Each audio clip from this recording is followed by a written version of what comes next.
5 নং প্রশ্ন, 7 অঙ্কের বৃহত্তম ও ক্ষুদ্রতম সংখ্যা লেখো। সমাধান, 7 অঙ্কের বৃহত্তম মানে বড় সংখ্যা লিখবো। 7 অঙ্কের বৃহত্তম, তাহলে দেখো এখানে 7টা অঙ্ক হয়েছে কিনা।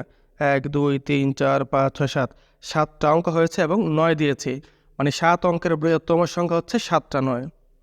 অন্য অঙ্ক দিয়ে তুমি বৃহত্তম সংখ্যা লিখতে পারবা না, তাহলে 7 অঙ্কের বৃহত্তম হচ্ছে 7টা 9। যদি বলতো 6 অঙ্কের তাহলে 6টা 9 লিখতাম, যদি বলতো 8 অঙ্কের তাহলে 8টা 9 লিখতাম। আশা করি বুঝতে পেরেছ। আর এখানে বলছে 7 অঙ্কের ক্ষুদ্রতম সংখ্যা, ক্ষুদ্রতম মানে ছোট, তাহলে আমরা লিখবো 7টা শূন্য। 7টা শূন্য লিখবো না, মানে মোটো হবে আমাদের 7টা, 1 2 3 4 5 6 7। 7টা শূন্য মানে না লিখে আমরা 6টা শূন্য লিখবো, একটা 1 লিখবো, তাহলে এটাই হবে 7 অঙ্কের ক্ষুদ্রতম সংখ্যা। 6টা শূন্য লিখবো, একটা 1 লিখবো বাম পাশে, তাহলে এটাই হবে আমাদের 7 অঙ্কের ক্ষুদ্রতম সংখ্যা। যদি বলতো 5 অঙ্কের ক্ষুদ্রতম সংখ্যা, তাহলে 4টা শূন্য লিখতাম, একটা 1 লিখতাম। যদি বলতো 8 অঙ্কের ক্ষুদ্রতম সংখ্যা, তাহলে 7টা শূন্য লিখতাম, একটা 1 লিখতাম। এইভাবে আমরা লিখবো। এটা আমাদের উত্তর। বৃহত্তম সংখ্যা এটা, ক্ষুদ্রতম সংখ্যা এটা। 6 নং প্রশ্ন, 6 অঙ্ক বিশিষ্ট কোন বৃহত্তম ও ক্ষুদ্রতম সংখ্যার প্রথমে 5 এবং শেষে 7 আছে? সমাধান, 6 অঙ্কের বৃহত্তম সংখ্যা হচ্ছে 6টা 9।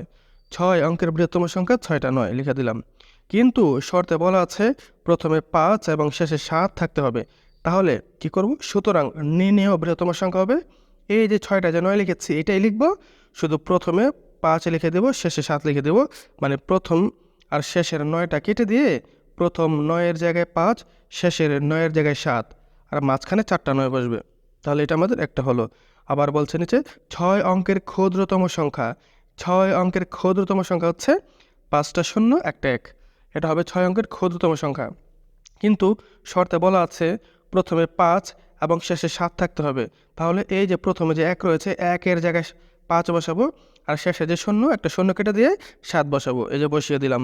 সুতরাং নির্ণেয় ক্ষুদ্রতম সংখ্যা, এই 1-এর বদলে 5 বসিয়ে দিয়েছি, শেষের শূন্যের বদলে 7 বসিয়ে দিয়েছি। এখানে দেখা যাচ্ছে 6টি অঙ্ক রয়েছে, 1 2 3 4 5 6।